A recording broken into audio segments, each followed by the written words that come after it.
The widow of Alexei Navalny has spoken out, saying that Russian President Vladimir Putin is behind the death of her husband. And the EU and the US are closing in on fresh sanctions against Russia over the death of Navalny. Seung-jae has more. The widow of Russian opposition figure Alexei Navalny has accused Russian President Vladimir Putin of being responsible for the death of her husband, adding she will continue on with her husband's fight.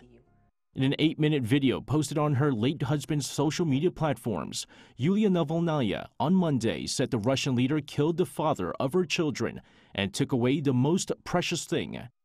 She further accused Russian authorities of hiding Navalny's body in a move to disguise the cause of his death, adding that they're only waiting for traces of another of Putin's Novichok to disappear, referring to a nerve agent allegedly used by Russia's security service.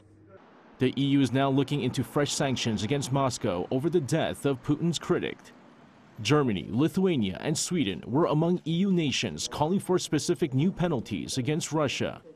The discussions came during a meeting of 27 EU foreign ministers scheduled before the death of Navalny, where EU's top diplomat Josep Borrell suggested that Russian prison officials linked to Navalny's death could be added to the list of those subject to asset freezes and travel ban. U.S. President Joe Biden also hinted at new sanctions, while also directly blaming Putin for the death of Navalny. But the fact of the matter is, Putin is responsible. Whether he ordered it or not, he is responsible for the circumstance to put that man in. And he is a reflection of who he is. And it just cannot be tolerated. I said there would be a price to pay. Meanwhile, Russia says an investigation into the death of Navalny is underway, adding that all due actions are being taken.